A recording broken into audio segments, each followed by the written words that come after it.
Congratulations, Matthew and Valerie. This is John from Lakeshore RV Center. Today, I'm going to be walking around showing you some of the basics on your new RV.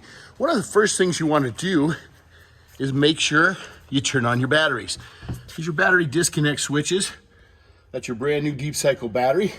That's your pump for your hydraulics, and that's your inverter back here. If you don't turn on those batteries, you're not going to have 12-volt power. You won't be able to run things like your slide outs, your computer boards. Just show you that it's turned on.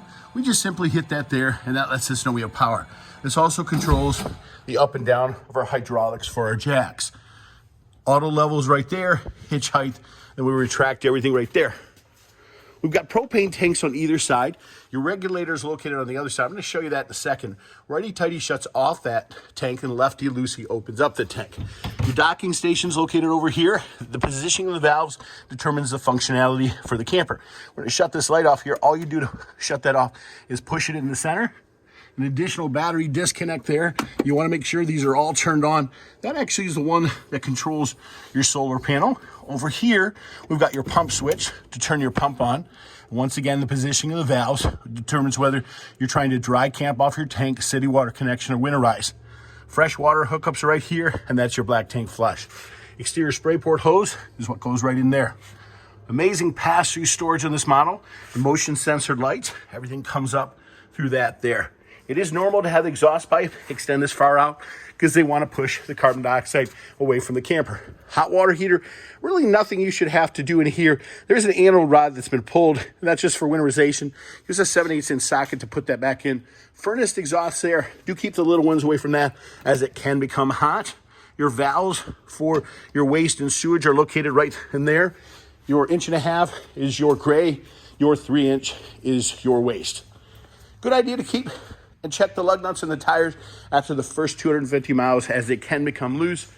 You'll see an additional discharge here for your sewer because you've got a back bathroom. Of course, there was one in front.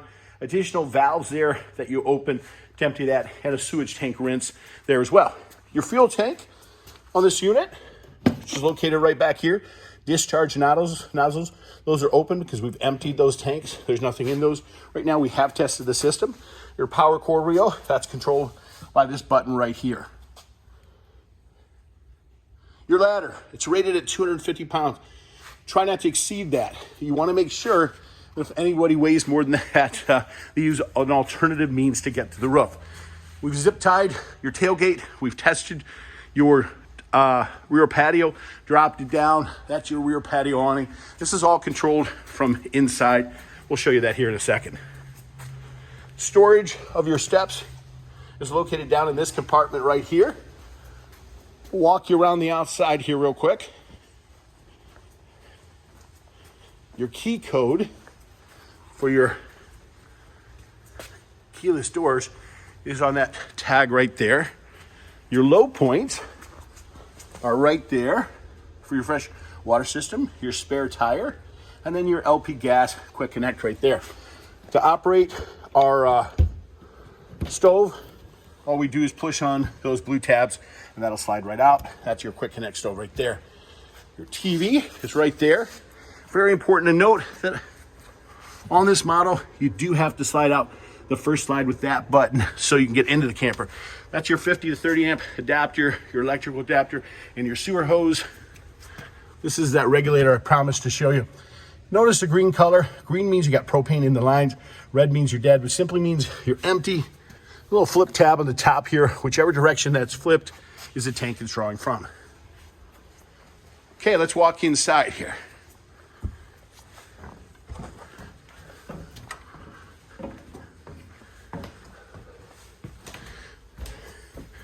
Your in-command center is located up here. You can see your various appliances. All you have to do is push on that, and then what you do in or out, depending on the functionality, what you want. Your solar regulator is right there for your battery system. Overhead light switches, your slide room, for your primary slide room in here. This is for your inverter. Simply turns that on. These are your Yeti package. That's additional heating pads on the tanks and lines. You don't really want to operate that unless it gets down to 20 degrees. Keys are located Around the kitchen faucet, controls for the fireplace are right here. The control to the far right simply turns on the fireplace. As you can see, we can adjust temperature, flame color, whatever you prefer. Shut that back off. We just push that right there. Your controls for your recliners are located in the side of the couch. Simply pull those to operate. Your USB hookups, your other power and functionalities right there. Your refrigerator, the controls for your refrigerator are located on the side right here. Additional instructions to walk you through the operation of the refrigerator are right there. Your stove is right here. Your stove is auto ignition, which means when you push in and rotate the valve, look at that. That's how quick and easy she works. Not uncommon though, sometimes there's air in the lines, so if it doesn't, don't be concerned. That's just normal. Your keys. Beautiful slides on these drawers.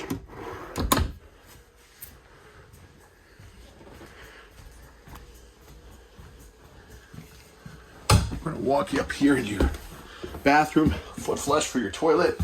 Ground fault outlets. If they say SOL on them, that simply means they're hooked up to your solar panel system. Very important thing up in here, your bedroom, that black switch over in that corner. You have to tilt this bed up to operate this bed to slide it in. Thermostats throughout, they all function one way. Real simple. We're going to push those multiple times. Snowflake appears. That is your air conditioning kicking on. You adjust it desired temperature by up and down arrow keys, and you heard that just kick on. Shut it off. That operates the furnace. Up and down arrow keys will control the furnace temperature, and then push it again to shut it off. You have 3 thermostats throughout the camper. One in your hallway here, that's your primary.